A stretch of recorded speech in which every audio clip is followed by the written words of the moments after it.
Hey, Hello there. so today we're going to be running some office hours. What does that even mean? That's a good question. I think for me, I learned the term office hours from my university days, where a Very professor would formal. very very formal, where a professor would have their doors open for students to come in and ask any kinds of questions related to either the class at hand or general topics around the field. So this is kind of the opportunity, and we're going to be talking to learners from both boot camps. And if you're watching this on a stream and you're not part of the boot camps, that's super chill. We're running a couple of free boot camps over on the Class Central platform, built around Free Code Camp. So Roma, what are you teaching? Well, I'm teaching a JavaScript bootcamp. Oh. This is everything around the programming language JavaScript itself. We're just touching on the fundamentals of the language, how the language works, things like web frameworks and that sort of thing. That's for later on. Yeah. Oh, that sounds super chill. Mm, And then over here, I'm teaching I was web about to ask. design. So yeah, we're doing some HTML and some CSS. We're gonna do some accessibility stuff soon, and it's all gonna be super chill. That's wonderful, and that's so Yeah. important. Oh gosh, we're getting a bunch of sort of Ooh, really general tech questions, and I love wonderful. that because you don't have to ask us about your homework. What was the homework for your learners? Just to remind me. Oh, here I'll bring it up if I may, because I've got the the power here. I haven't done the homework myself yet. Yeah. The worst teacher, the worst. Yeah, folks are we I gave them a lot of homework. We last ended on the greater than operator Little and Pac-Man baby. and all the way down to I gave us a lot of You're homework. making them do switch statements? I mean, you Yeah. kinda have to for JavaScript, but ugh, the cruelty. It's the reason I gave everybody that homework included because switch statements tie conceptually in with if statements, Yeah. which we had learned on Wednesday.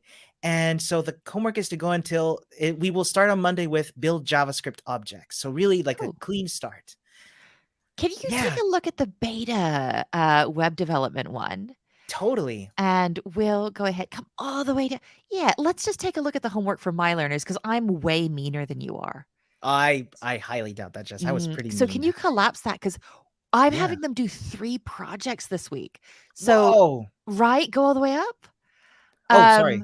Please, if you get the chance, try and finish this top one, which was the learn HTML by building a cat photo up, and the one under it is learn basic CSS by building a cafe menu, and the one under that Oh my goodness. right? See, I'm the meanest teacher, is learn CSS colors by building a set of colored markers. We started each of these on their own, but I'm making the learners do them on themselves because I'm evil. So we're I think getting a I bunch of really good questions. Can I put on the most important one first? which sure. Yeah. Where'd that bear come from? This is Jungaskog from Oh, IKEA. Jungaskuk makes okay, cool. I thought you were like, "That's the bear's name." I'm like, Well, I do "Oh." call him that. It was just so big and fluffy that I was like, nope, they're joining me on my desk. So we've got a question that I'm actually not super familiar with. So we're going to get to model good looking stuff up. So when we load a file with commented CSS, what's the behavior in browser painting? Can we please provide more details? And I confess Hmm. I've heard the term browser painting before, but I'm going to look it up. I could be wrong, but I believe um this is talking about please correct me if I'm wrong. Um this could refer to how the browser treats with commented CSS. So how does it parse CSS with comments in it? Yeah. Do do do do. I could look it up here too if that Yeah. So I've got an article on browser painting and web performance, but I'm not seeing anything right off the bat about commenting here. I'm going to confess that this is a really good question. So, when we've got a CSS file with commented CSS, what's the behavior? Like, how does this paint it out? And I'm so sorry that off the top of my head, I really don't know. I'm going to assume that most browsers are just going to skip that section, but I really don't know enough about sort of the behavior under the hood of the browser? So this is a fantastic question. I genuinely don't know. And if it's not a bother, I'm going to go ahead and take this question, make a note of it. Oh, wait, the best way to make a note of it, because I'm very lazy because I'm a programmer, is I'm going to go ahead and take a screenshot and put it in a little file. And I'm going to go ahead and ask some friends who've got much more information about, hey, how does the browser actually part? I'm going to go bother the Firefox team, is what I'm saying, and see if we can't work that out. Sure, that's a great idea. Thank you, Jess. What I found here is the MDN documentation for CSS comments, and what we can see here is the sort of starting point is, by design, comments have no effect on the layout of a document. Okay, so they just say, look, the browser doesn't interpret it. We don't know whether or not Exactly. the browser parses it, but I would assume that the browser just says, oh, that's not for me. Exactly. They're kind Like of when like I see post-it an notes. optional assignment in a Yeah. class, I'm like, whoa, that's got nothing to do with me. Fab. Oh, I love what V Prevails says here. Hi, V Prevails. I think you'll be able to see it in the source. So that's when you're displaying the code of the Yeah. website, but it does not influence the paint itself. Cool. So as a general sort of very gently confident vibe, we think that's for humans. Browsers are just going to ignore them. We've got a general tech question that I'm feeling a lot more confident about. Okay, what's Shopify and what's WordPress? Ooh. So WordPress is a content management system, and that sounds a bit fancy, but we're going to think of it as a content management system is any kind of system. It can involve a lot of code, it can involve a tiny code, but this sort of pre-builds websites around a template. And this can be really valuable because, of course, you're web developers, but maybe not everybody on your team is. And WordPress is I think, does it power like 20% of the web now? Something like that. Yeah, it's a lot of websites use it. But it's a really popular way to build websites without having to sort of artisanally hand code every single line. Even though you can write a lot of HTML, you can write a lot of and PHP. The whole thing's powered by PHP. That's right. Whereas Shopify is kind of doing something in the same space, but for e-commerce.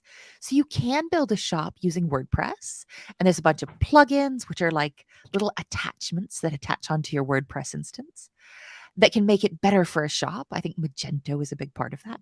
Whereas Shopify is sort of a shop builder specifically around you want to sell something. They're both so WordPress is an open source project, but they both have companies, like proper companies built around them. And I think they're both ways to build a website right now. WordPress may or may not be shop focused, and Shopify is probably going to be shop focused. I think that's an excellent answer. Thank you, Jess. Oh, we got a Ramon question. Oh. Just a real overhead view. Can you Ooh. tell about some of the tools you use related to shop? And we wanted to sneak in talking about the terminal, so this might be a really good way to sneak. Yeah. So daily tools used in daily work related to JavaScript. One is a text editor. This is a program that lets me write my JavaScript code. A couple that are the most commonly used ones are, for example, VS Code or Atom or Sublime Text. I myself actually use a combination of one called Vim and VS Code. I Sorry. I know what Jess is about to very fairly say is that Vim is a terminal-based code editor that is an acquired taste. Oh, that's a very polite way to say merciless. So I never try to pick fun at different tools. Oh gosh, and that's something I really want to aggressively instill into folks is people use all different kind of tools. You don't have to get snippy about it, but Vim can be kind of hard for folks just getting into it, right? Absolutely. Absolutely. Um, yeah, that's why I will very politely recommend VS Code as a text editor because it's got everything you need inside of it. And that comes with a really bunch of really great tools out of the box that you can install as plugins into your editor to make your JavaScript editing easier. For example, the one that I can recommend is called Prettier. Which I mean, I'm cheating because I've seen it before, but does that automatically format your code and make it, well, pretty? Absolutely. What it does is, for example, add missing semicolons to the end of your lines, which I forget all the That time, as you sounds know, like if a personal attack on me, but I'm gonna assume maybe that's a common problem for folks in JavaScript. I forget, folks who have been watching my bootcamp know that I forget them all the time. It also automatically creates indentations in your code. If there's extra white lines, it'll remove those. Things like this to just automatically format it into what's called a standard, accepted best practice of what JavaScript should look like. Cool. And like a lot of the tools we use in daily work related to JavaScript, we're going to touch on as part of this boot camp. So I Yeah, like to talk about abstraction and learning a lot because when sure. we're doing the boot camp, we're staying in a sandbox, aren't we? We're staying in a kind of artificial environment that's warm and safe and nothing can hurt us. I mean, JavaScript can't hurt you anyway. It's not real. No. It's just words. Um but we're going to be learning about things like the terminal. We've got a guest next week on Thursday who's going to talk to us about Git and version control. I am very excited to bring Rizal on. She's gonna be wonderful. She's teaching a boot camp of her own. That's too Of much bring work. She is an absolute joy, and I cannot wait for you all to meet her. So we've got a really specific question, and I love this because we've got two of these. We've got two really specific, really good questions from the same learner. Ooh, What are the best resources for language specific responsiveness? So, for example, English and Arabic.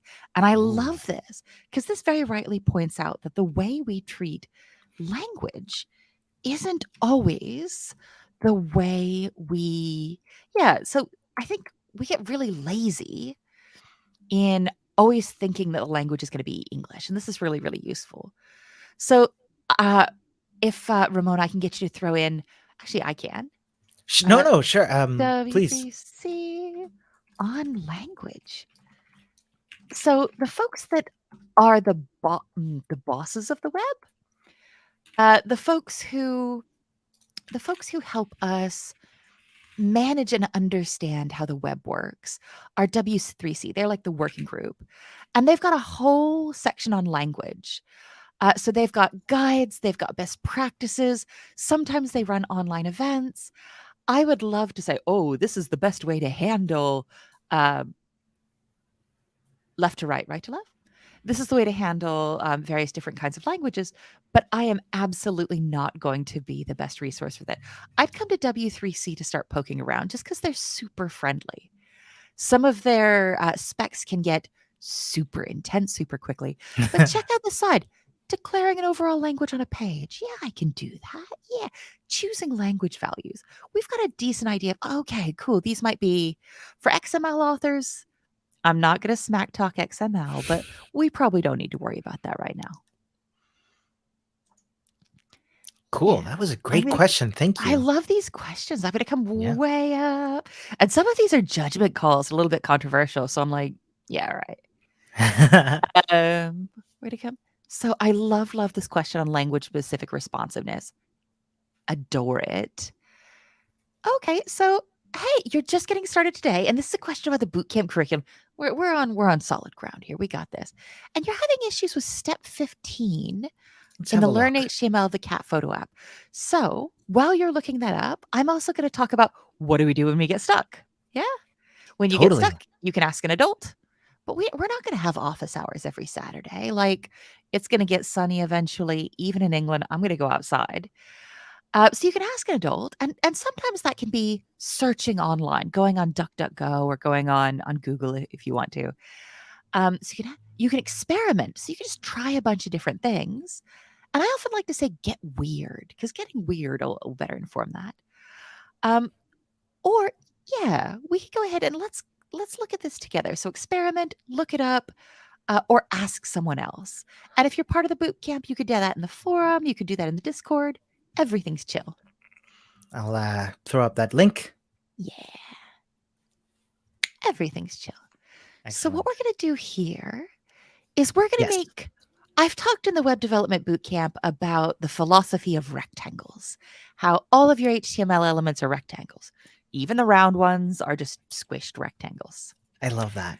I mean, conceptually, I've been doing this 700 years, and I'm still not super like you're like, oh, it's So what we're doing here is we're going to make some sections on our web page. Yeah.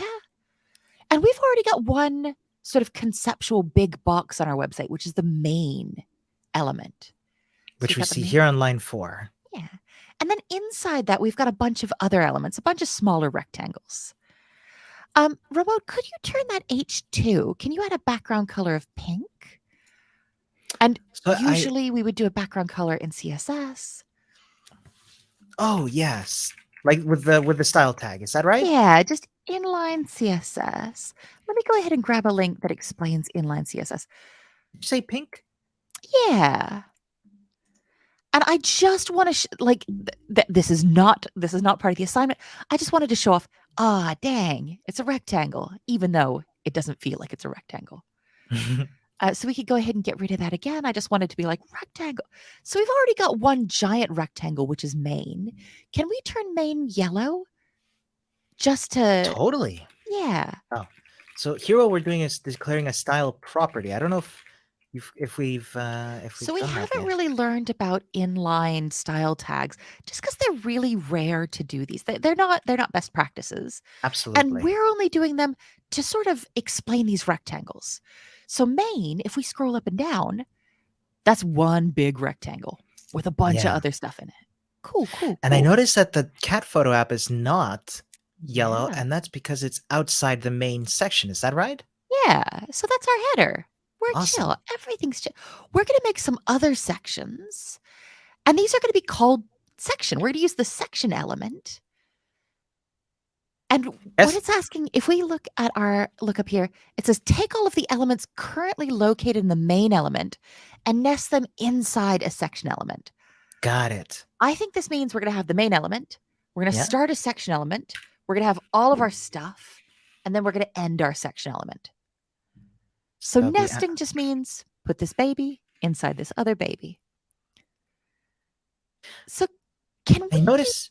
Oh, Sorry, please. No, no, no. I'm just being such a bully. not at all. I know. I just wanted to ask. I noticed that nothing changed here. Nothing changed here. All we've done is make another empty box.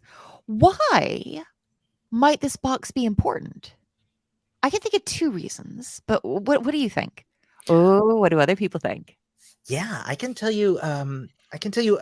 It's a theory, Yeah. but I think this has to do with sort of, for example, how other websites that other tools that interpret websites might use this information to create data for me. For example, my browser has something called a reader mode, right? Carlos. Semantics. Semantic. Yeah. We're going to come back to that word so often. And Yeah. that's just like extra meaning, isn't it? Yeah. And you're so right that like computers use this extra meaning. So a reader mode or somebody who's using a screen reader, it lets them say, hey, we've got a section here. What's in that section? And main is super important here because it says, hey, this is the main part of the website. We care about that. Yeah. So Kinjal's like, oh, dang. Each of these sections is literally a section, which, like, heck yeah. So, can we do one more thing and just change these colors one more time? Because I just want to show the difference. And I bet, Sure. what do you all think? If I turn main, if I boss Ramon around and turn main pink and section yellow, what's the page going to look like? Oh, Maran makes such a good point. Oh, heck, sorry, this is the hello, hon. This is going to make it more accessible. This extra semantic meaning is so important for folks using assistive technologies. So our big box is pink. Let's make it yellow. Yellow. Oh, dang. Now look at Oh, that. dang. So our section rectangle takes up our whole main rectangle. Okay, cool. These overlap 100% at the moment. All right, yeah. So Tech Junkie saying, well, is that all the recent markers of container? If they don't need to be displayed, why the container? I love this. So this is from our third project. And we put our markers in a container because maybe we want to set rules for everything in that container. And that's really the second reason for these sections. The first one is it adds the semantic meaning. It's easier for computers and different kinds of computers to understand it. But also, we can set CSS rules for everything that lives in the box. So for our third web dev project, we're building like some CSS art where we build 3 colored markers in a box. But if we want to make the space around them bigger, or if we want to make them squish together, we can mess with the container instead. Yeah. That sounds really good. I'm going to come around. We've got so many good questions. Oh no. Y'all, we're going to have to put some kind of time limit on this because if you let me, I'm just going to stay all day. I know what you mean. Oh. Oh, heck. Where is my useless brain? It's not useless. It's lazy. All fine. Shall I go ahead and pick the next one, Jess? Yeah, if you'd what I think oh, we've got an opinion question. So we've got a learner Oh, who's getting spread a little bit thin. So, oh hey. They're working on Node at the moment. yeah. I love this because this is when I talk to learners, this is one of the biggest questions I get. And this person's like, hey, should I learn all the things that come with Node? Do I need to learn about authentication, which is logging on and Ooh. verifying a learner? What about payments? How I take money? Do I need oof? And you know what? This is a judgment call. But when folks are like, do I need to learn about email and mail servers? I'm like, if you can avoid it, my love, avoid it first.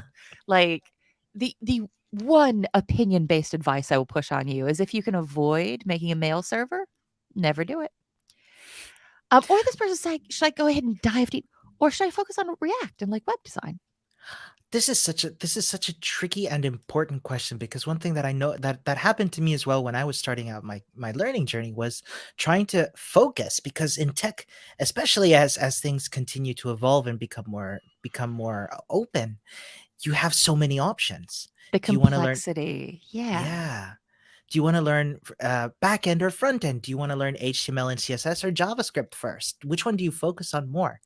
And this is what this is a journey of trying to figure out what it is that you are interested in. What it is that Oh, I'm gonna politely disagree. oh please, please. So, like in a perfect world, Yeah.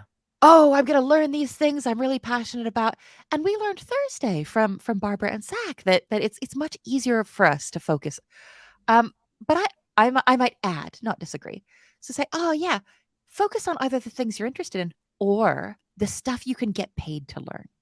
Oh, that is an Yeah. excellent point because and I couldn't agree more because I was also going to say like what I suggested to some folks is the best way to learn is one of the best ways to learn is by having something you can apply that learning to, especially if you can learn as you build.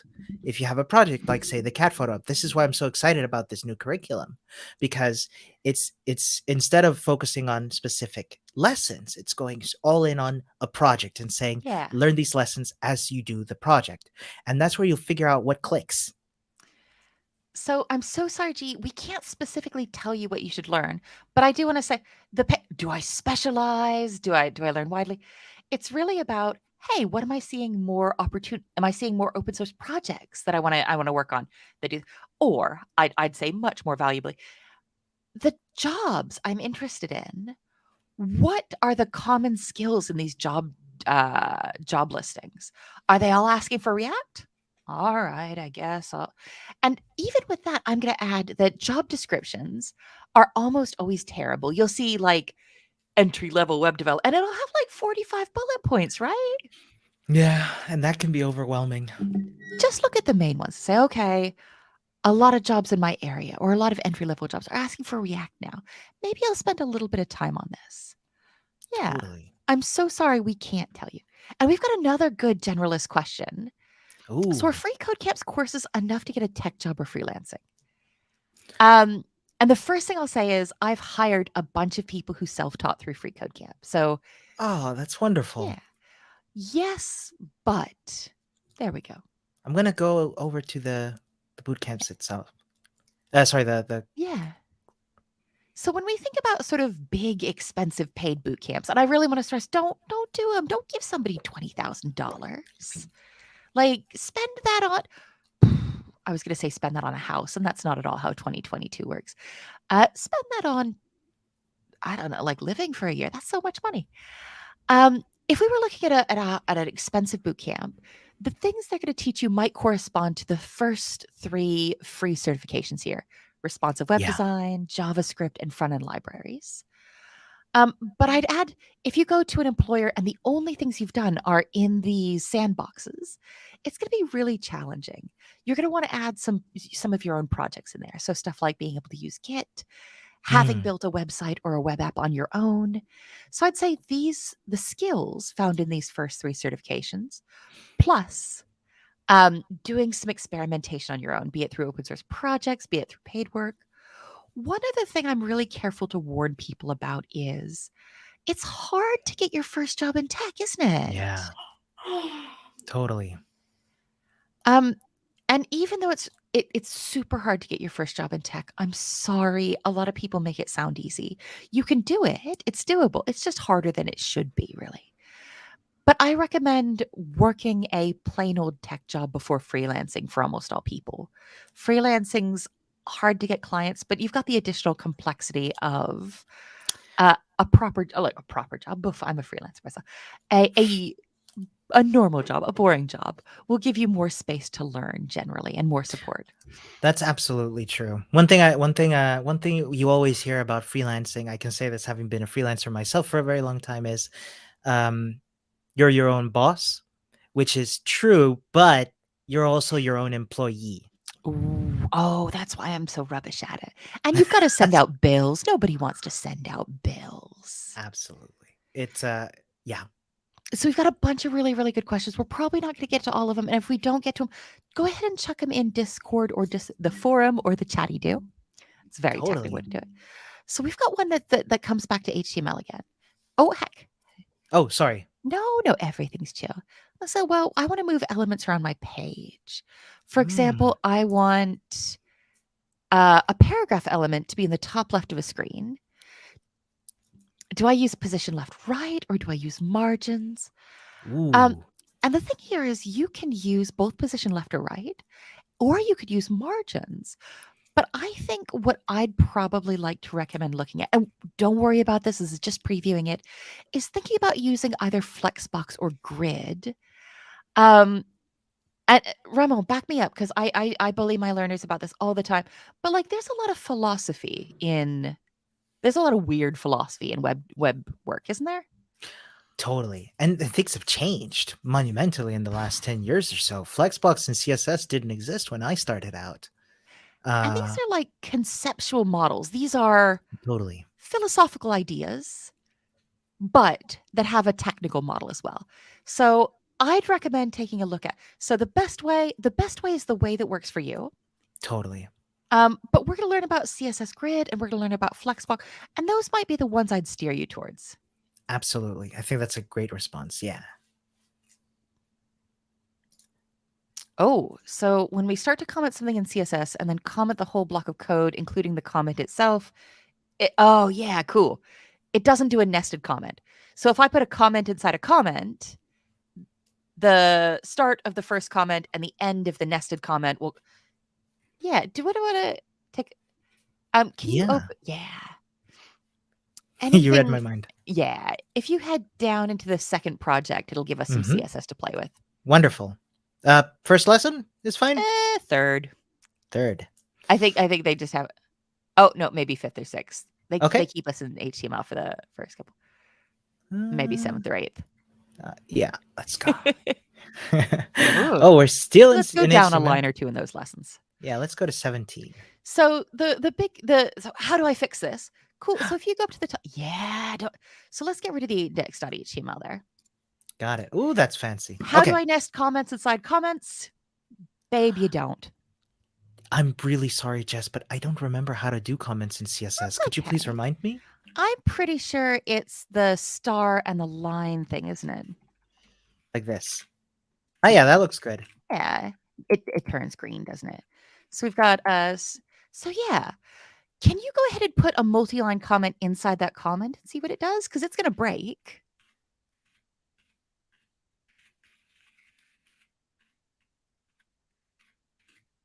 Aha. Yes, and line 13, we're getting a little Oh, can you scroll down a warning. little bit? We can't quite see it. Oh, Oh, I'm that's sorry. yeah. So here's what's happened is line 5, we start a comment. We say, hey, babe, ignore all of this. We're good. Mm-hmm. And line 9, we start a new comment, but the browser just doesn't even clock that. It says, well, we've started a comment on line 5. You started one again on line 9.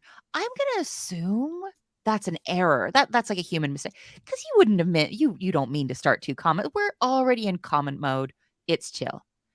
Line 11, we end the comment for I'm inside, but our browser says, cool. I've been in comment mode. I'm leaving comment mode. We're done. Exactly. So that means anything after line 11 where we exit comment mode, it's going to show up. So if you say goodbye on line 12, that's going to show up on your page, isn't it? Mm-hmm. Oh, wait, no, it's CSS. Sorry. But if you had some CSS in there that was commented out, it'll work. So the reason that doesn't work is it's not supposed to. Yep. Oh, this is cool. Yeah, they gave us a little color picker. Don't we like that? That's amazing. Sorry, I got distracted. No, you're fine. You're fine. So how do we use nested comments in CSS? We don't. Well, we don't. I'm so sorry. It's so rare that I'm just like, you can't do it. But sometimes it's good to know what you can't do. Is it possible to code in Photoshop? Ooh, I have no idea. Me neither. Like, this is a DuckDuckGo question. Somebody asked over there, like, do you prefer DuckDuckGo to Google? I'm a privacy weirdo on a live stream. I'm a privacy weirdo in my own time. So DuckDuckGo for me personally, most of the time. This is a question you asked an adult. We don't know it. I'd look it up. Maybe. But thank you for asking. I'm afraid I don't have the answer to that. It depends on the definition of code. Oh, no, we're not going to do that today because we will joyously. Someday we'll do a session where I'll get like a glass of wine and be like, what even is programming? We've got a couple of wonderful. Raj is asking a couple of quick fire opinion questions, but I want to look at them just so we can talk about what these are. Oh, yeah. So Bootstrap is like a library of pre-made snippets of HTML or CSS. So it's like, just like my library behind me, it has a bunch of pre-written texts, and you can just grab those and throw them on the page, and it's real fast.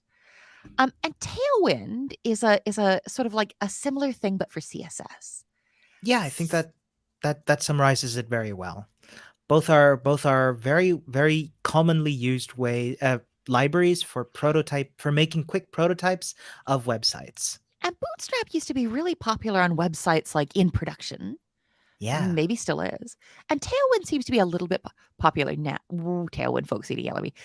The folks who use Tailwind seem really passionate about it. Haha. But here I think the question is, should I use Bootstrap or Tailwind to write my CSS? And my lovely learners, I do have an opinion around this. And it's just write plain old CSS till you get real comfy with it, right? I couldn't agree more. The foundational understanding of writing CSS is going to stick with you forever. And that way, when the new thing comes out and everybody's using Hoofle Whip to write their CSS, you'll be like, I understand the model that this is based on. I could pick up Hoofle Whip real fast. That's not real, don't worry.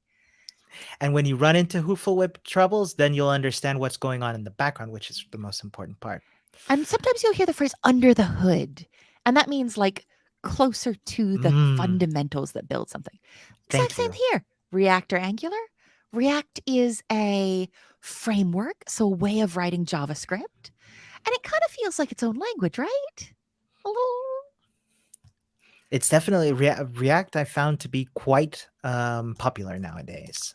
If I'm going to get human languagey here. If JavaScript is Portuguese, React is Brazilian Portuguese. I like that. Yeah. Which means it's a little bit more popular than plain old. And sometimes you'll hear the term vanilla JavaScript. And when I was brand new, I thought, oh no, is this another framework? No, yeah. But what it is in fact just JavaScript without anything on top. Yeah, plain old JavaScript. So when you say vanilla JavaScript, you're like, oh no, where's the documentation for vanilla JavaScript? It's on MDA. And Angular is the same thing. So this is another framework. It was much more popular 4 or 5 years ago. React or Angular. My hot take is vanilla JavaScript. Plain old JavaScript until you get used to it. Absolutely. Then you do whatever you want most, which is a lie. You do whatever your boss tells you to. Love this, love this. How do we start to conceptually grapple with the logic that underpins coding? Because if Ross is Ooh. saying that, you know what, I understand how to code, but I'm not really getting the logic behind. And here you might say, I'm kind of comfortable with the syntax, so the grammar of the programming languages I'm using, but the logical flows, the sort Yeah. of, ooh, what do you think? I I find that when I used to teach children to code back in the day, and I I mean, you would teach me. That's still like teaching children. oh, come on, Jess, you're wonderful. Um, oh yeah, and I used to say that, being able to push that logic, that understanding of how a program flows, how a computer makes decisions, and how those decisions are based on just the instructions you give it. You tell a little toy car to drive forward, it's gonna drive forward and not stop until you stop the program. Yeah. So you need to instruct it to make decisions. This is where things like in the JavaScript bootcamp, we were covering things like if statements, and in the homework we covered things like else statements and switch statements, where different directions get given for this car. If this toy car sees a wall coming ahead, it'll steer away automatically, right? This is the flow of logic, and the way to how to make good logics comes, in my experience, with practicing, testing, trying out your code, throwing different things at it. And can I recommend a game? Yeah, always. There was a game that I used to love. I hope it's still around, called Lightbot. Oh, Let me see if it's still around. yeah. And I'm going to give complimentary advice at the same time. So mine Please. is just to do it in like the exact same way you learned syntax. So you just do it until it feels right. Build small, weird things. Absolutely. Yeah. And isn't that terrible advice? I'm always telling the learners, oh, it'll make more sense when you get older in having worked with but it's the advice we get as kids and it's rubbish. I'm so sorry to be so snuffly. I'm low key sick. I'm so sorry to hear that, Jess. No, being low key sick in 2022 is great. Folks are like, do you want to do something? I'd be like, no. I understand. We've got Um, an opinion. Oh wait, you wanted to chat a little bit about this? oh no, sorry. Yeah, no. Lightbot is a free game on the internet that you can play, and that's a video, and it teaches you guide this little robot to a goal by programming it using these instructions like move forward, turn left, turn right. It's a lot of fun, and eventually you'll start doing things like procs, which are preset meta instructions that you then throw at this little robot, and then you start having loops and that sort of thing. It's a great abstraction away from the code to really focus on logic. That's sorry, that's all I wanted to say. No, that's fantastic. Where is my So this is another opinion question, and I actually do not have a reason. So is it right to put HTML and JavaScript in strings if we build dynamic things? This is a great question, because one thing I was telling somebody the other day is, especially in front end, JavaScript is used for manipulating your HTML and CSS. That's why things are dynamic when you add JavaScript, because it's programs that manipulate the contents of your website. So what Ahmed is asking here is it a good idea? Is it a best practice to put HTML inside JavaScript by passing it around as strings? So you can say like, hey, take this HTML string that I've written, put it on the website. So And I've got an uninformed, automatic, emotional response to that, but I'm going to wait to hear what you say because I could well be wrong. And no matter oh, what you say, I'll be like, yeah, that was my opinion. well, there's two answers I have to this, because some of it comes from the information I've been given and the things that I've learned in the past.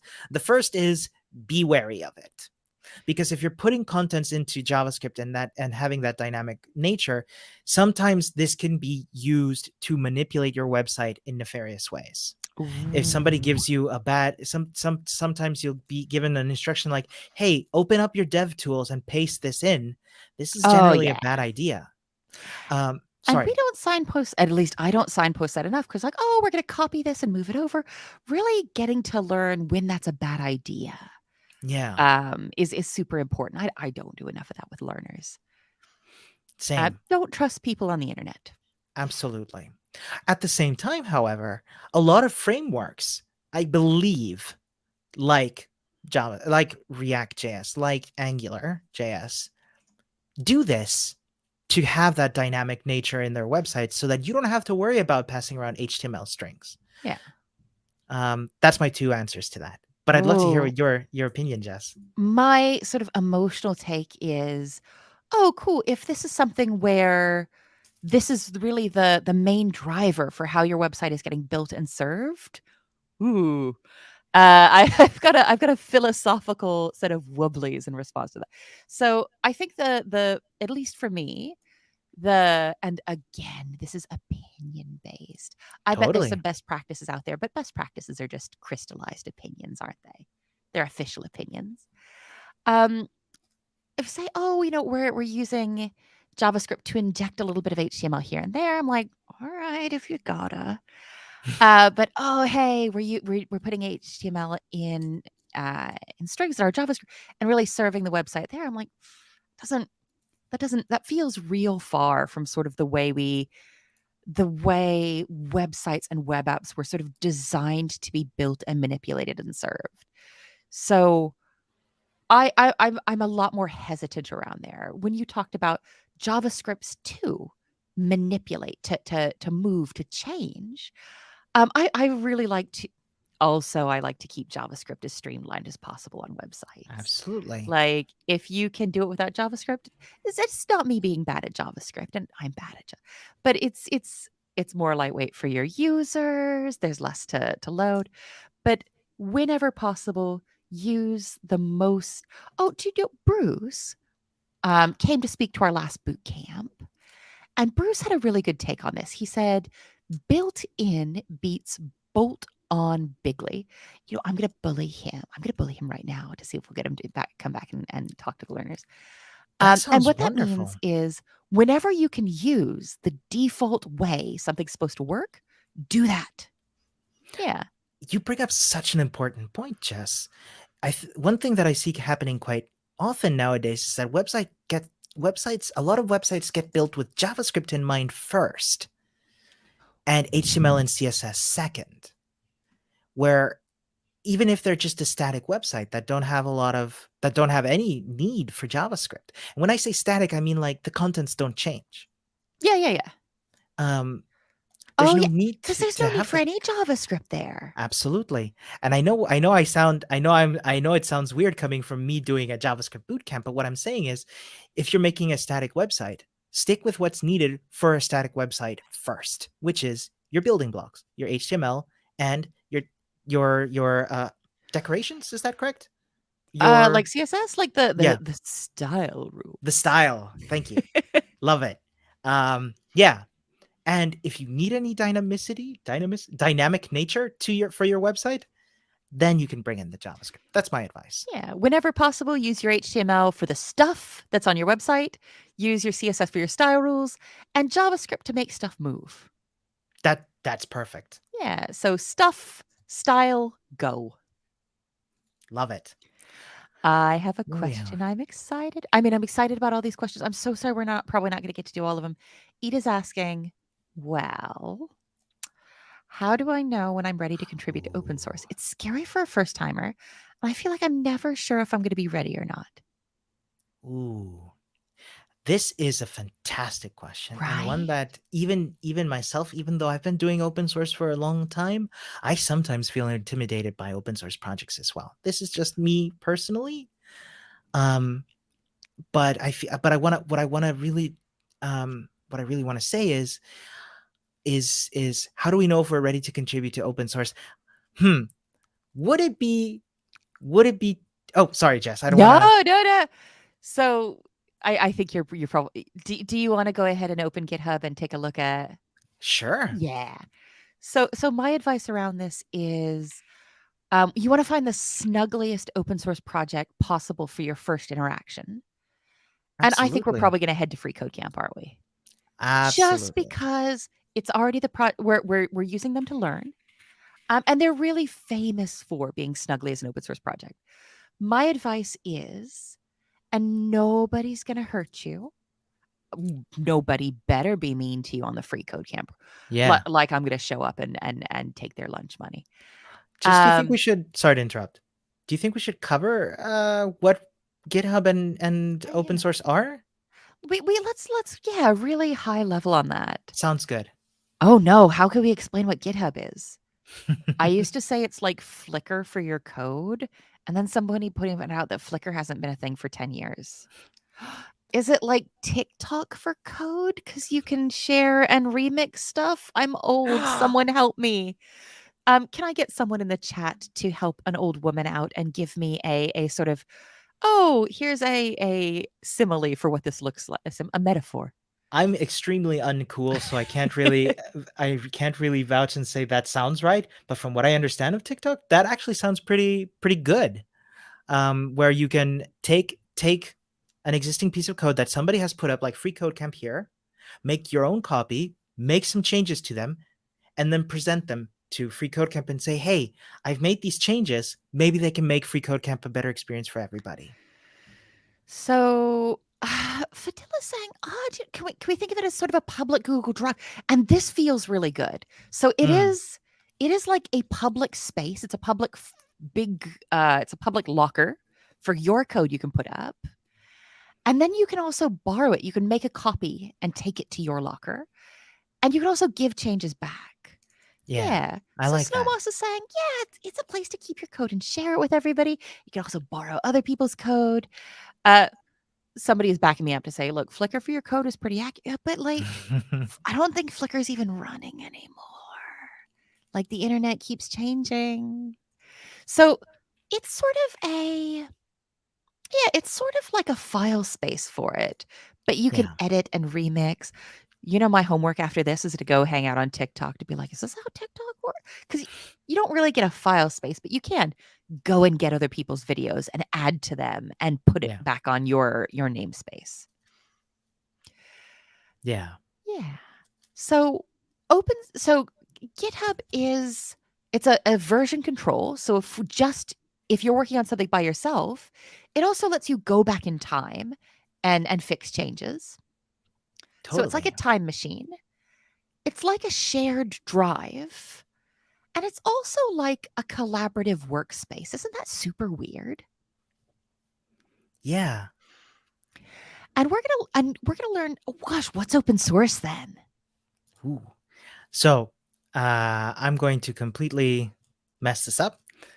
In my experience, open source is shall we talk about code specifically, or do we want to go with Yeah. everything? Well, and I feel so sorry for our learners because we're like, hey, here's a fundamental concept, and we're like, that's a wiggly fundamental concept. Let's sort of talk about it as let's talk about it as code first, and then we'll add because it's not just code. Yeah. It's the heavily defined and heavily regulated concept of building something together. Yeah, There's a bunch of rules and there's a bunch of fussy arguments. absolutely. And they are ongoing. Oh, like y'all, I keep telling you like, oh, great programmers are lazy programmers and programmers love to delete code. What else do we love to argue? We have opinions and we express them. Oh, that's gentle. So open source is really the opportunity to let all of us learn together, like all of us build something together. Yeah, Yeah, that's chill. Oh, fidelity. And this is so important because this is one of the arguments. absolutely. So open source is usually governed by a bunch of different kinds of licenses. So the same way copyright is a license, you can get a new GNU license, which is kind of the YOLO license. Mm.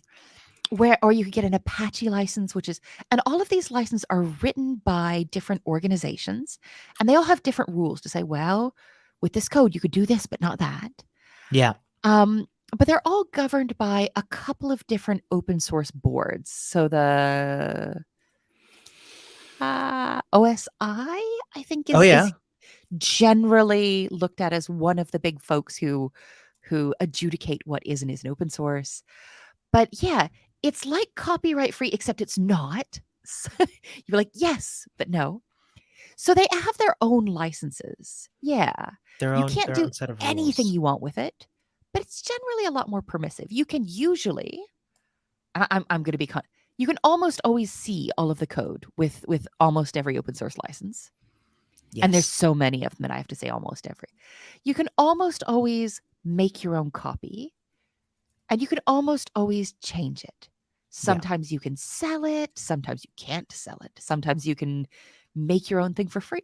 So it's like different kinds of laid back copyright. So there's still rules, but they're chiller rules. Yeah, I like that answer a lot. And so for example, free code camps, website platform, everything we're doing is open source, Can meaning we that see the license? absolutely. It's going to be in the README, I bet. Oh yeah, good call. Oh gosh, let's talk about what we're doing here. So we're on GitHub. So we're Yeah. on, and we're in Free Code Camp's folder. We're in their file. Yeah. This is their space on the internet for their code, and we're taking a look at the folders that they have code in, but also the files themselves. Um, Exactly. if we wanted to learn more about how to contribute, this link up in the top that says contribute, we'll look at that in a second, right? Yeah, let's do that. We can see here also it's got a README, and here's our license. Our BSD3 SD. clause license. And if I click on that, It's a I can permissive see. license. We can do a bunch of things with it. But here, it's not totally copyright free. Here it says, hey, cool. You can do a bunch of things. You Yeah. can use this for commercial use. You can get paid for it. You could change it. You can distribute it. You You can can use use it it for yourself. But liability, it says, if this goes wrong, you do not get to sue me, or you don't get to sue for. And it also says, Yep. there's no guarantee here, babes. Like, Yeah. if this goes wrong, that's on you. That's a very good way to put it. Yeah. So this is so they say use it as you like, but you can't sue us and we can't guarantee it's perfect. And there is a condition here on the rightmost column where it says a copy of this license and copyright notice must be included with the license material. So if you put it Yeah. up somewhere, you got to give us some credit. And it's got to be under the same license generally. Yes. So this is imaginary, this doesn't exist. If I make my own license, sidebar, don't make your own license. If I make my own license called the Cuddle license, and I make my rules, and you take my a project with the Cuddle license, and you say, "Oh, I'm going to use this other license instead for this new version." Nah, that ain't cool. Yeah. So that's licenses. Let's go back a second and talk about like how it's scary for a first timer and knowing what project and when you're ready to contribute to. Yeah, because I, that's the core question. It's such a good one. yeah, and there's a couple things I'd love to point out here. One is a code of conduct. Can we talk about that real quick? Yeah, because the boot camp has a code of conduct. Absolutely. And what it is if you haven't read the one from the boot camp, I highly recommend you do because we expect everybody to abide by it. Um, what we have here is a set of rules of behavior that contributors and users are expected to abide by. Now, of course, this is a set of rules that they say we expect everybody to abide by, and we will enforce the rules thusly. And actually, the boot camp, the oh no, the code of conduct for the boot camp is drawn really heavily from the free code camp one. So this is going to feel Ah, real interesting. familiar. One thing exactly. And one thing I always like to do, one thing that works for me is when I see that a project has a code of conduct, and I especially see that they enforce it when needed, it makes me feel safer when Yep. wanting to contribute to it because I know that these are people who care about the well-being and safety of everyone who's contributing. So here, the sort of summary is: be nice, Yeah, don't be a jerk, and then it defines those because you've got a yeah. absolutely. And the other thing So that's the code of conduct. The other part that I find can really be helpful for getting me started is a contribution section, which Free Code Camp very gladly, very So good at. they're so good at this. I just need to grab the URL and put it back in this tab. So let me make Yeah. this a little larger. So I love this because it's super easy to get started, and you can get started in ways that don't involve using Git and don't involve using code. So you can Yeah. answer questions on the forum. You can give feedback to project. I love the translation as well because actually, folks in the chat, what kinds of dazzling, exciting languages do you speak? Because I speak Oh. almost no. Ramon, you speak like 4. You're a cheater. A cheater by being brilliant. I speak 3 pretty well and 1, yeah, kind of okay. Um, so really the answer to your question is whenever you're feeling confident enough that somebody being a little bit abrupt or somebody being a little bit of a jerk wouldn't break your heart and wouldn't kill your motivation. But I'd recommend having a look at this contribute guide for Free Code Camp today, even if you're just starting, because they're super friendly. They're Yep. not going to hurt your feelings, and they're going to give you really clear instructions for here's how you get started. Everything's going to be okay. Yeah. And you can see, for example, what kinds of contributions you can make, as well as getting Free Code Camp set up on your computer, which is exciting. Right. You can get because Free Code Camp is essentially a web application or a website. You can, because it's open source, you can download a copy of Free Code Camp onto your computer and work on it there without affecting the live version. This is a bit of an advanced this is a bit more advanced than what we're doing at the bootcamp at the moment, but it's something you can check out if you're interested. Yeah. So we're going to come all the way up. Sorry, we've got a ton of questions. Ooh. I want to make sure that I'm getting. Um, we've got more questions. Can I use JavaScript in Photoshop? And I'm so sorry, I have no idea. See what else we got.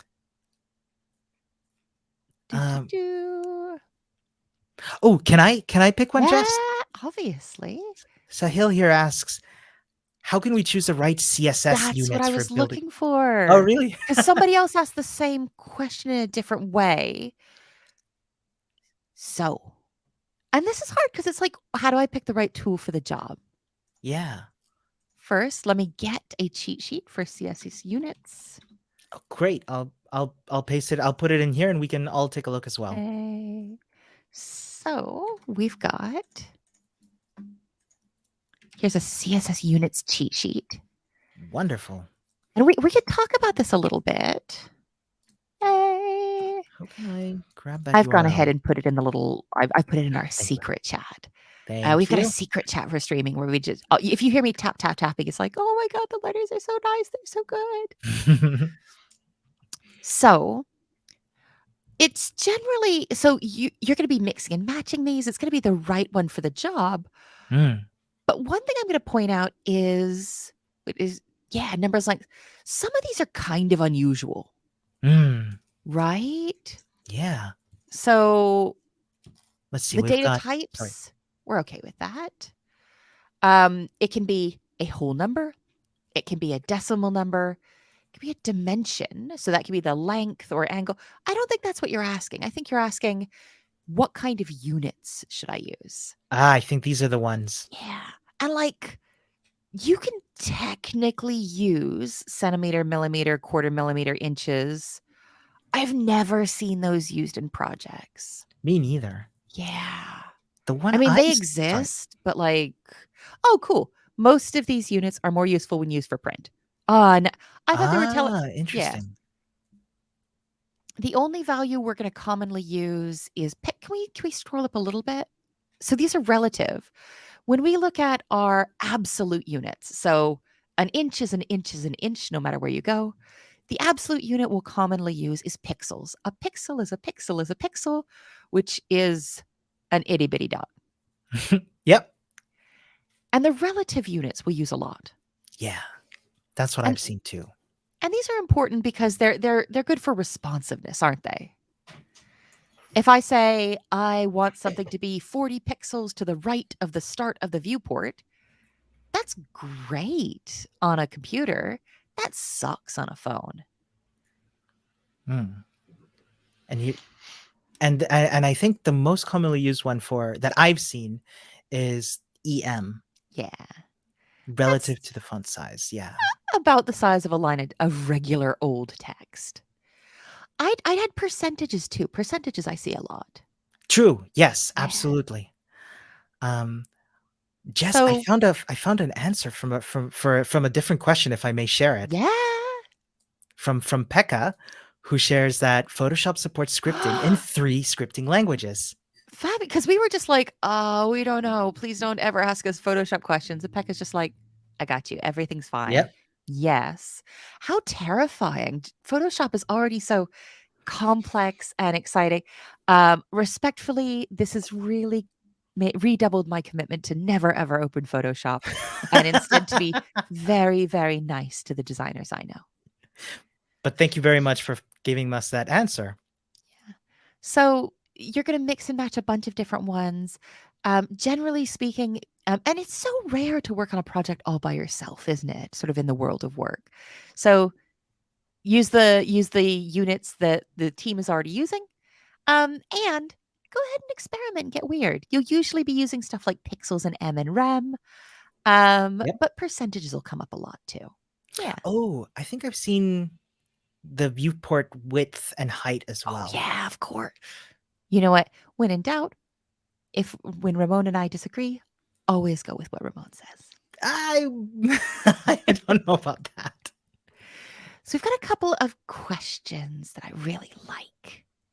So, okay, is it possible to get hired to work remotely as a junior web developer? And it Ooh, is. And this is one of the it's hard. It's really challenging. It's challenging to get your first job in most places in person, and it's a little bit more challenging to do that remotely, just because folks are a little bit more hesitant to hire junior developers. But the 2020s, there we are, that's a nice way to abstract that out, have meant that more and more people are hiring junior developers. It's possible, but it's kind of hard, isn't it? yeah. And I'm going to put this one up because it's an opinion one. What are some of what's the good stuff about working as a software engineer? And what's the bad stuff? And Ooh. those of us, folks in the chat, yell at us too, because like y'all Yeah, got some please. opinions. Ooh, some of the highlights and drawbacks of working as a What's software engineer. good? What's good? I'll For say it me, first. sure, go for it. Is it the money? Definitely a big part. I used to be a teacher, and I'm going to add, you'll hear people talk about money in software like everywhere is San Francisco. And San Francisco's its own thing. And even the States is like salaries in the States are woof. They're very intense. And that's not the way the whole world is. Yeah, I think it's But generally speaking, the pay is like I used to work in shops and I used to be a teacher. This is the pay's all right. absolutely. No, that's definitely a plus. I'd love to add on to that if I may.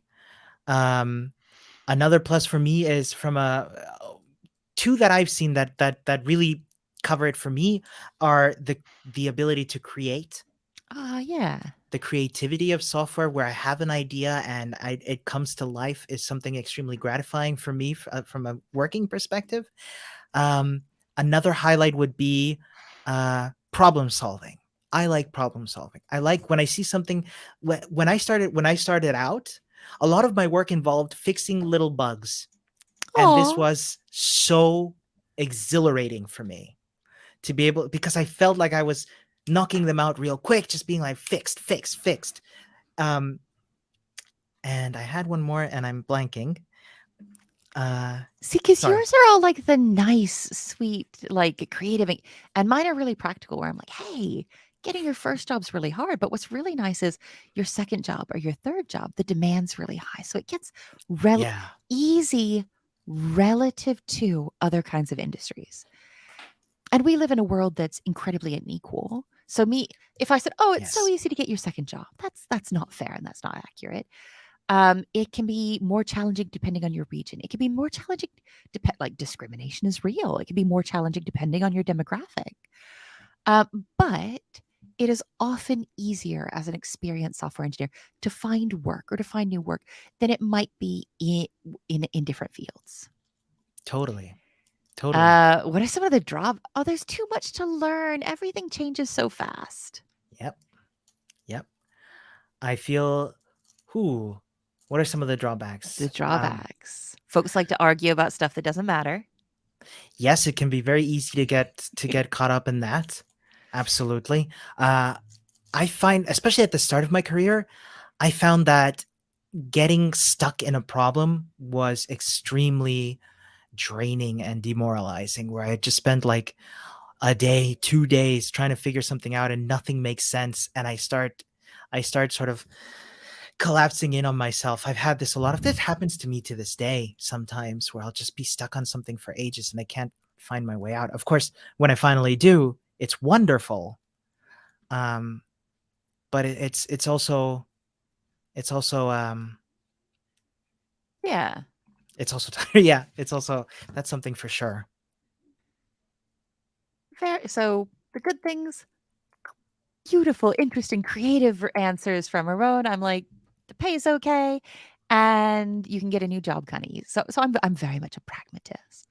And like it's challenging because a lot of the things we talk about as drawbacks in working conditions in tech are true outside of tech as well. But we've just got we as a whole often have a little bit more agency than a lot of workers. So you hear people talk about burnout or a lot of unpaid overtime.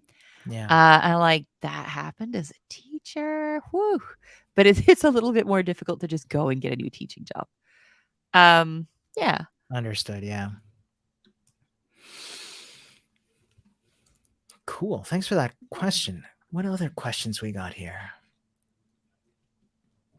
We've got a bunch of really good ones, and we're jumping around a bit. If we don't get, here's what I want to. So for the JavaScript, and this is true for the web dev program as well. Is 6 weeks really enough to learn the basics? Um, learn the basics. I think this is an excellent question because you might have noticed from the homework that I gave you a lot of homework, and we are and this is so the previous web development cohort went over 12 weeks, and for this cohort we've reduced it to 6 weeks. And it's a lot to cover. Is 6 weeks really enough? In my opinion, it's enough to get you started in the basics. Enough to yeah, and I that's really good. I often say it's enough to be dangerous, Oh, but I it's not. like It's that. enough to sort of. It's enough to learn some of the syntax to feel confident, or and then you can start crashing around on your own. That's exactly what I wanted to say. Like expertise and fully I don't know if I would say it's possible to be to have a perfect a perfect knowledge of everything in JavaScript. I don't think it's possible. So Sorry. 6 weeks, we're just giving you enough information screamed at you quickly Yeah. to get and this question comes right after this to say and we've seen a couple of people ask this, so I'm so sorry I missed who asked it originally. After the JavaScript or the web dev as well, how do we get projects to work on to become better? And I think I hate to suggest free work, but little tiny open source contributions can give you this experience that looks really good on your resume or your CV. Totally. Um, but also the experience of working with a team-like structure, or make weird stuff on your own. Make a weird Yeah. website, make a weird toy. Like, yeah, just make Absolutely. weird stuff. Absolutely. I've seen folks do things like uh, calculators, tic-tac-toe games. What I've seen other folks do is where they take a website that they like and they try to recreate it just for themselves, give it their own little twist. Pineapple Twitter, for example. You know, just Twitter, but for myself. And it's I mean, it's not gonna be, of course, connected to Twitter, but it's just trying to recreate Twitter, how to do that layout, how to do those scrolling effects, things like this.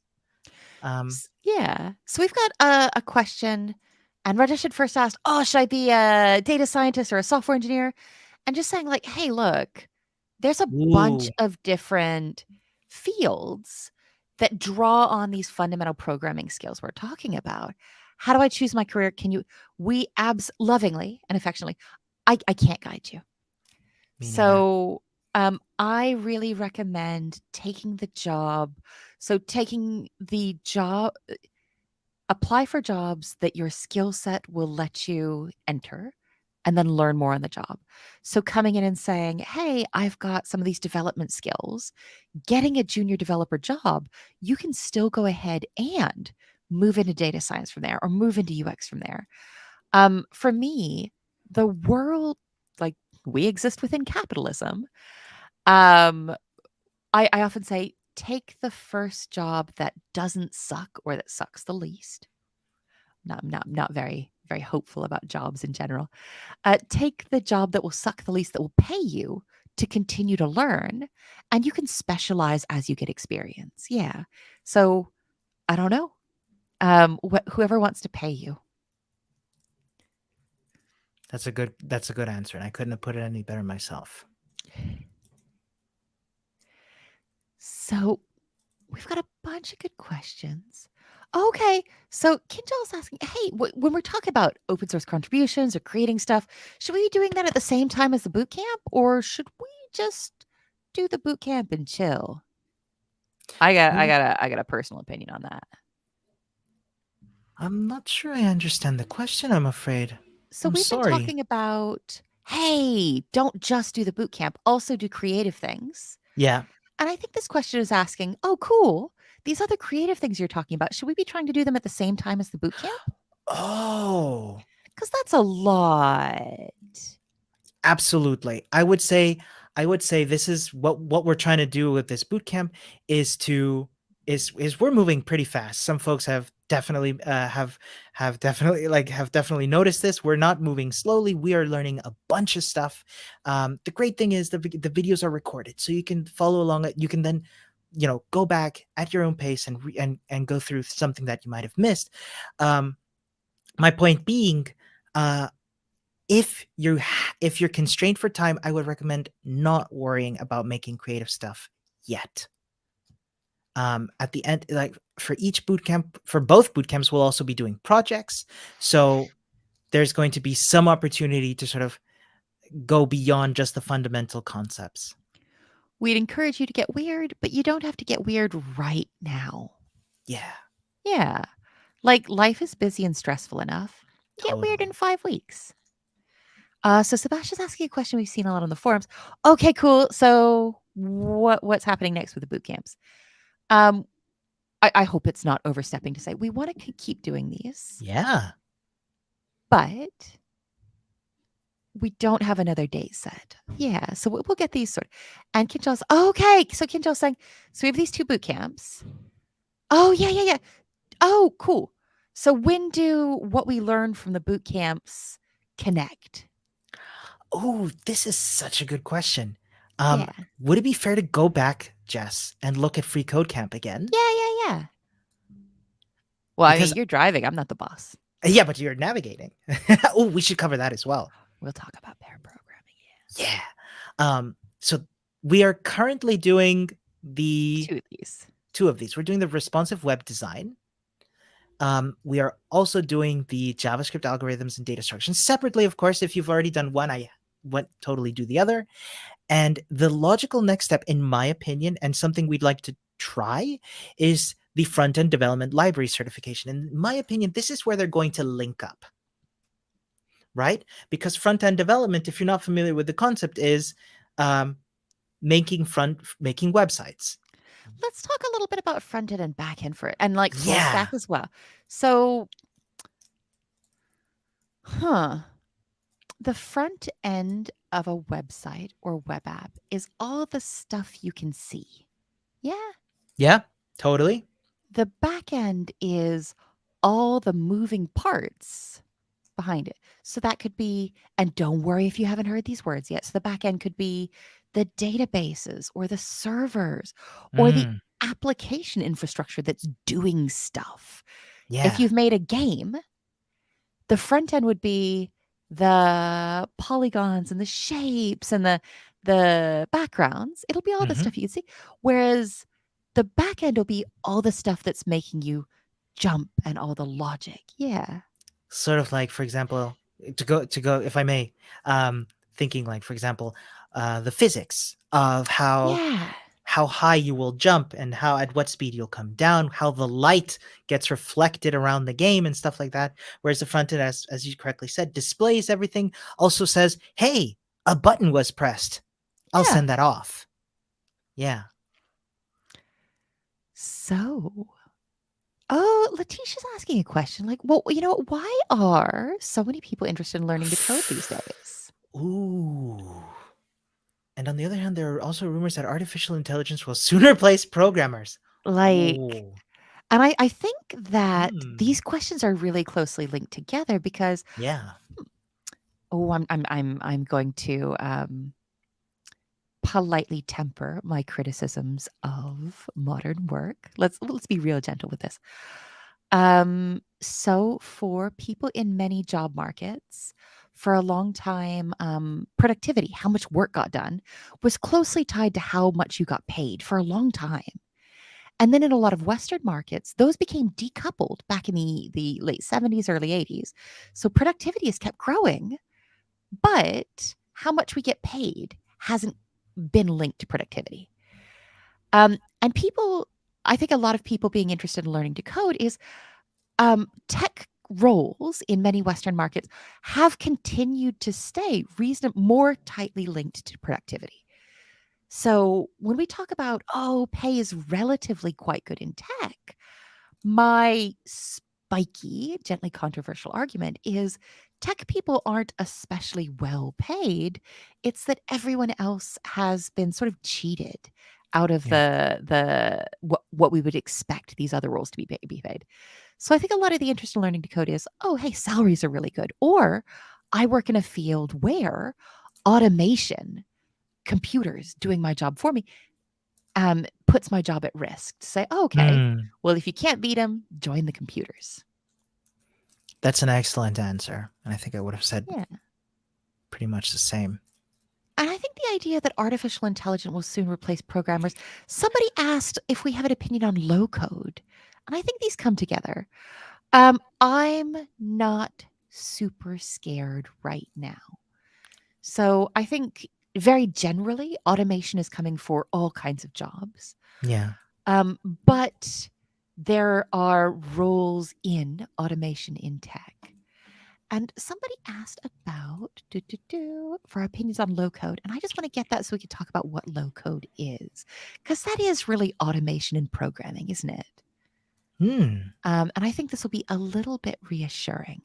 I don't know I'm, what reassuring is these days. I'm not sure what low code is either. The reason I'm going to talk about this is I work in low code. So the idea, oh, should we be worried as programmers about automation, stuff like low code tools? And I was like, Hmm. cool, that's my job. So I assure you there are still jobs when this kinds of automation come in. Oh, here we go. Hey, good morning. What do we think about low code? Um, so low code are tools where a lot of the programming is done for you. So it's more about using building blocks than, Ah. hey. So I work for an automation tool called N8N. And this is sort of a drag and drop tool. You use a lot of JavaScript in it if you want to, but it means if I want to say, oh, every time I get an email, send me a Telegram message to let me know about it. I can do that without writing any code. So it's a low code tool. And there's other tools in this space. I'm not saying, oh, use this thing. I'm not at work. Zapier does a really similar thing. It's quite popular. Um, but these kinds of automated toolings exist. I'm very lazy, so I quite like them. Um, but they don't mean that they're going to come and take away your job right away. Yeah, Absolutely. I think felt very that's reassuring. Like, not next week, not this week. I am not an economist, so can't tell you much more widely about. And I don't think. Do you want to say, oh, what are our predictions for the next 10 years in automation and code? Like, well, nah. well, Jess, I'd love to ask, if I may. I know I'm kind of asking I know I'm asking a question when really I should be allowing our learners to, but this might help our learners as well. When talking about low code, somebody has to program that. What is this something that where do you think that there's going to be space for? So I think that this is going to be a little depressing. I personally think that when we talk about increasing automation across all types of work, Yeah. that it that there's a lot of fear around that, isn't that? So, oh, somebody's going to automate my job away. Whereas I think that as pressures around automation continue to build, I think the ethical thing to do and the right thing to do on a larger scale is to look at the way we work and the way we distribute resources. So Mm. if we say, "Oh, cool, we've automated away everyone's jobs," I say, "Okay, cool. What about shorter work weeks instead of ha ha ha, only the lucky get to pay their bills?" Um, yeah. I think, yeah, that's a good answer. Thank you. Oh, and while I'm getting all my opinions out, where can I learn Web 3.0? Any recommendations? And this absolutely drives me up a wall because when we first started talking about Web 3.0, it was the semantic web. Oh So when the yeah. concept of Web 3.0 was released, we talked about this was building machine readable web experiences. We're building machine readable technology, really. So this included the Internet of Things, IoT, but Yeah. even the things we're talking about with the web dev course, where we talk about adding semantic meaning Mm-hmm. so that machines. So Web 3.0, when this term first came out, it meant adding machine readable semantic meaning to the web. And now it kind of means like crypto stuff and blockchain stuff. Yeah. Um, this is going to be my opinion, but the space is there's a lot of scammy sort of stuff in this space. Yeah. There are some incredibly expensive, not exceptionally there's some paid boot camps that are really expensive and not exceptionally well respected amongst folks Mm. in tech ed. I'd stick with free tutorials and I'd really yeah, just because not because the space is inherently scammy or spammy, but because the way that because of the sort of communities around it now, I'd exercise a lot of caution. So when somebody's saying, "Where Yes. can I learn blockchain technologies?" or "Where can I learn about NFTs?" or "Where can I learn about cryptocurrency?" I'd stick with free resources, and you don't Yeah. need to pay anybody money right now, and I'd also learn a lot of like technologies outside of this, just to go ahead and get sort of a normal meter built up. I think that makes sense. I would recommend the same thing. I can't recommend any resources at all because this is something I'm extremely unknowledgeable in and cautious around too for the same reasons that Jess outlined. I would say I'm with Jess. If you're interested, there stick to free resources when you can. Um, yeah. Yeah, and sorry to get a little bit of what Web3 was supposed to do was originally supposed to do No, this versus is what a it is. great reminder. Yeah. So I'm a little bit of a skeptic myself when folks are like, "Oh, hey, this is gonna make you rich." I'm like, "Nah, I'm all right. I don't need to be rich. Y'all have a nice time with your weird thing." Yeah, that's very fair.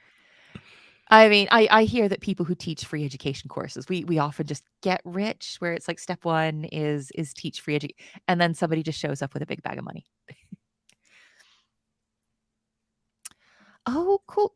So Kindle's asking, do I think doing degrees and postgraduate degrees are becoming redundant because of boot camps? I think they do different things. Yes.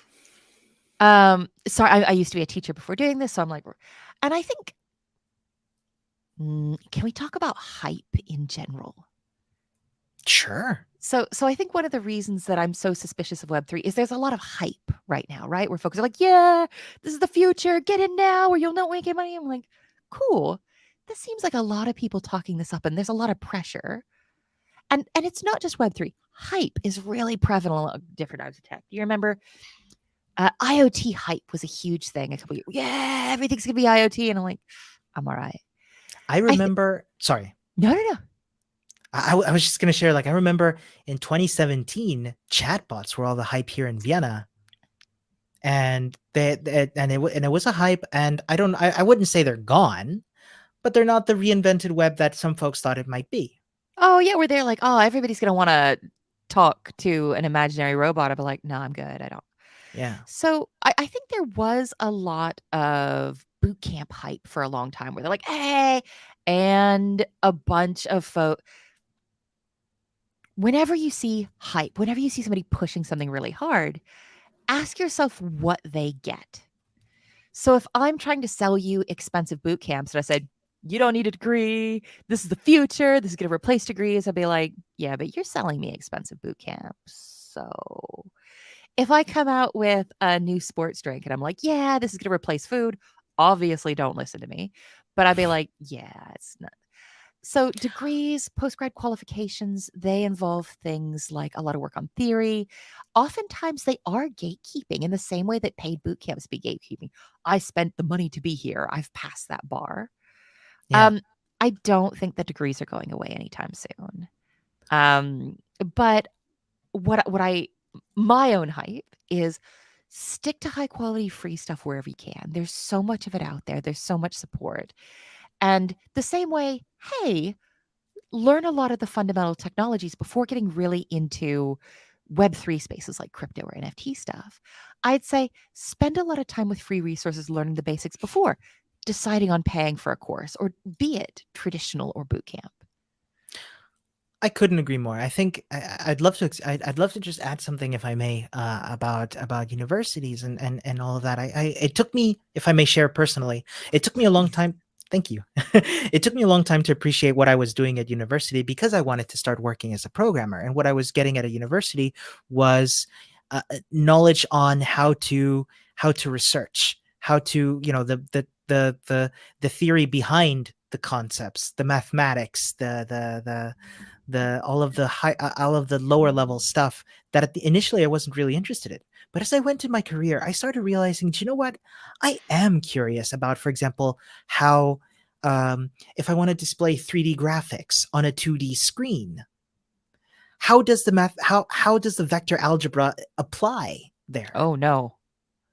And believe it or not, as somebody who had a horrible time with vector algebra in school, I came around to it, and I was like, this is actually interesting, and helps me appreciate the work that goes into that. So if I want to pioneer in that technology, and when I say pioneer, I mean, if I want to move and learn something that goes beyond the currently accepted concepts, and understand the research and the decades of experience that go into that, of the theory, that's where I find degrees are helpful. Does that make any sense, Jess? I think it does, yeah. And I think it might be valuable as well to just preview, because when we talk about hype, what we're really talking about is biases and folks trying to sell you stuff, right? True. I want to be upfront that I absolutely have a bias here. And mine is I don't want you to spend any money you don't have to.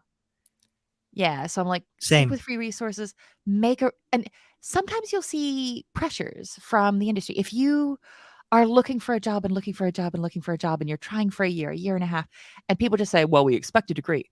Oh, dang, it might make sense to pay for that degree. Yeah. Um, if you get a bunch of employers telling you they expect to see a paid boot camp, I mean, come get me. I'll personally, I'm not fist fight them, but I will hiss disapproving at them via email. But like, yeah. So keeping in mind that Ramon and I aren't perfect. We've got our biases as well. And for me, Totally. I want you to save your money and spend it on, oh, what would I spend $10,000 to $30,000 on? Ooh. How many puppies is that? Rajesh is asking for something. I love this. It's like, hey, can we have like a career skills session? Yeah, yeah. Oh, Let's go ahead and, if nothing else, we'll do an office hours. But let's see if we get somebody to talk to us about personal branding and making, yeah, and resume. And resumes are going to be really hard though, because they're really culturally dependent, right? yeah. Because you're based in Vienna. Yeah. It's pretty Y'all put photos on them? yes, Weird. I mean, culturally different. totally. So the challenge is this could be really, really culturally different depending on different markets. So we might want to look. Nope, nope, nope. I'm not going to promise anything. We're Ramon and I have got a planning session after this. Yeah, We will. Yeah.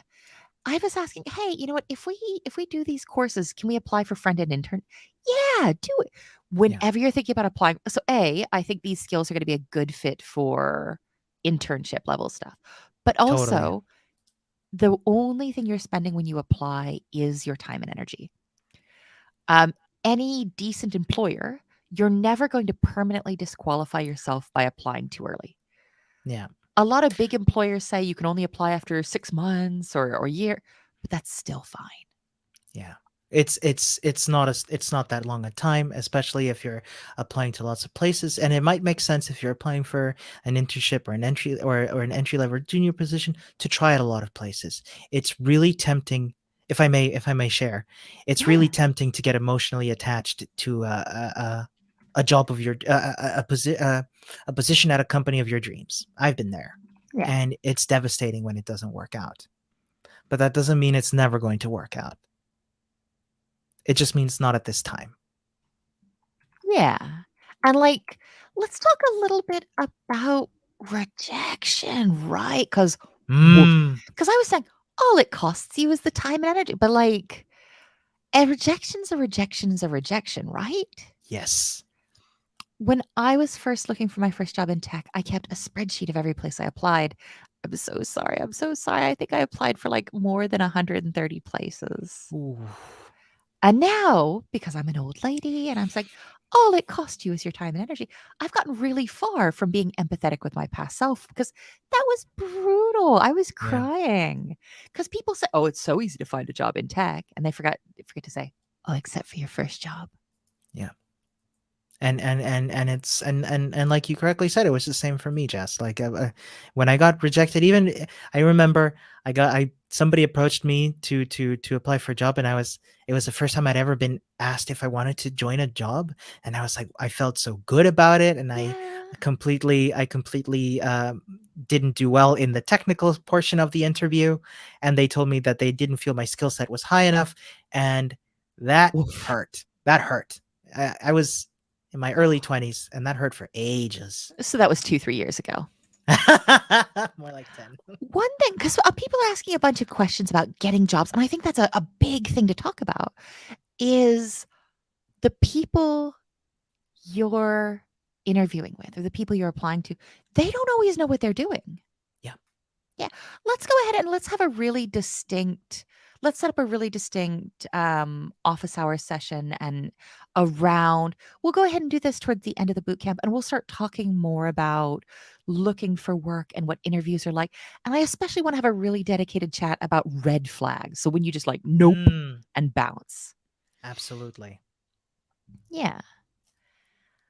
I want to be really. Let's do just one or two more questions and then we're going to have to head Sounds out. good. If we didn't get to your question, I'm so, so sorry. Come and get us on the forum or come and get us on Discord.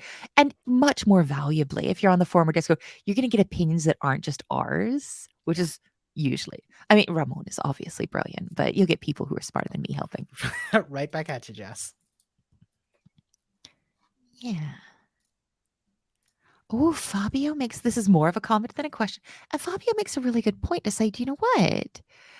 A lot of the times, the jobs I got came from networking. So having talked to somebody, having met somebody. And this is really and I know I said let's have a separate session, but let's talk about this really briefly because when you're brand new to the industry, this is a con, right? Because you're like, well, you've got to know people to get in. And I'm like, no, that's so unfair and that sucks. It is. It is unfair, I think. I And think Fabio and points out the answer too to say being part of these online communities can be a really good boost. Um, y'all it's sort of like when they so looking for jobs in tech is a lot like warnings on airplanes where they say put on your own air mask before helping others. But when you find places that are hiring juniors or when you find places that were nice to interview with, come and tell your other folks in the boot camp. You don't have to tell them the same time you apply. You can apply for, but sharing this information or say, hey, I got a job. Can I refer anybody?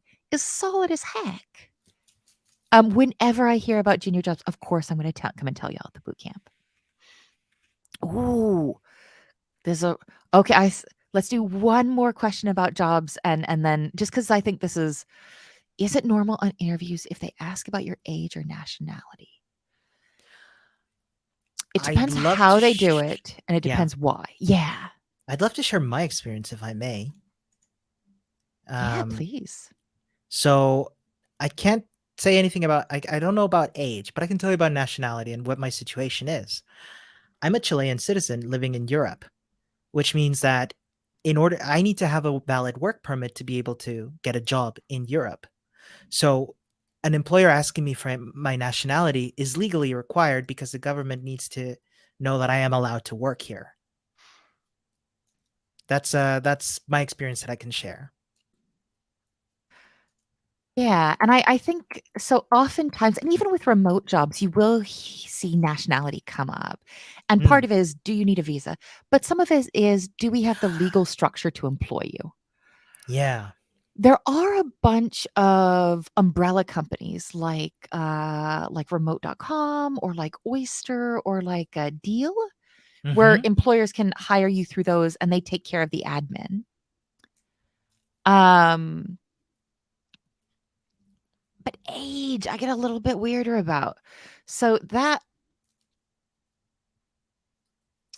it may be that this is normal to ask in maybe some job markets that I'm not familiar with.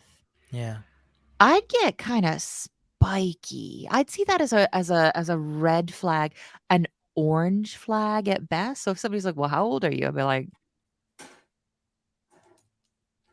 so I've worked for American, Canadian, Japanese, German, Vie Austrian? I was about to say Viennese, and that's just the Austrian and hmm, I've worked for European, US, Canadian, and Japanese companies.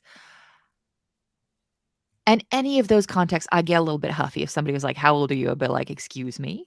Mm, So the context I'm familiar with, that would be weird. yeah. Yeah.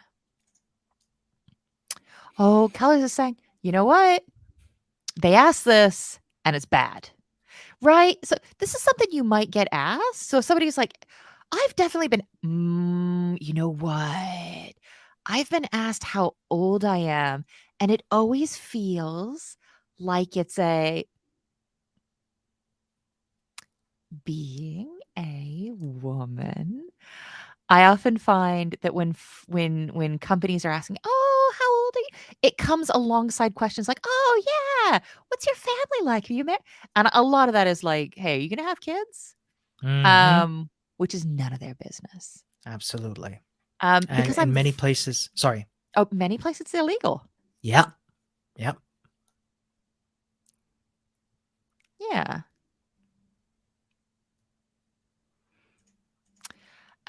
So yeah, when we say, "Oh, people shouldn't ask this," or they shouldn't doesn't mean wouldn't. Yes. And it's I wanna I'd love to add on to that. Absolutely. If you can, push back. Say, "Oh, no. I that's not okay to ask." Yeah. So one thing I just because I'm super and that's the thing, the more senior you get in tech, the easier it is for you to find another job. Mm. So, one thing I do just because I'm super senior is I'll explicitly ask about parental leave. Not gonna use it myself, Mm. but companies that suck, companies that wouldn't hire you if you're thinking about having kids, it lets me screen those out. Yeah. That's Yeah. that that's a really solid way to do it. I'm gonna start doing that myself. I'm so sorry that I'm getting increasingly snuffly, and I think I'm going to go sneeze and get a hot water bottle. Would it be okay to go ahead and leave office hours here today? If learners have other questions, where should they go? Well, you got two places you can go to. One is the Bootcamp forum. Yeah. You can see it here at the bottom. There you'll also find a link to the Discord if that's more your thing. Ask your questions. And as I keep saying to other folks, if you've got technical questions and if you see a technical question and you think you have the answer, Do it, please do it. do it. Absolutely. One of the best ways to learn is to try and explain it. Also, and this is making me sound lazy, but there's like 16, 15,000 learners across both boot camps. We love y'all, but having you answer each other's questions means that people get their answers sorted faster. I would Totally. love to be able to do one-on-one sessions, but like one-on-one sessions with 7,000 of you is probably not going to happen anytime within my natural lifetime. Absolutely. Yeah. Yeah. Let's go ahead and let everybody go. And if Sounds you're just joining us for the stream and you're not part of the bootcamp, that's super chill. We're on week 1 of 6 weeks. If you want to join us, it's free. It's completely free. And you say, "Oh, I don't want to miss the first week." We're probably going to keep doing these. absolutely. Yeah. Same So, goes for sorry. oh no. I was just going to say same goes for time zones. If the live streams are happening at a time zone that doesn't work for you, don't worry. When and we really want to do another continued making these cohorts, we'll switch it around so Yeah. that folks that are later on relative to us can do JavaScript in that time zone and balance it out essentially. Yeah. But that might mean me teaching JavaScript. Oh no. Oh Ah, lucky those learners. no. We'll go ahead and let you all go. Thank you so much and have the easiest possible. Oh, yeah, that's the durable homework, isn't it? So, we've already talked about at the beginning of the stream what your homework is for each boot camp, but your durable homework is if it's the morning. Oh, no, it's the weekend. Y'all go and chill as hard as you can as your homework. Please. Yeah. Fabulous. I will let you go and bye, my loves. See you next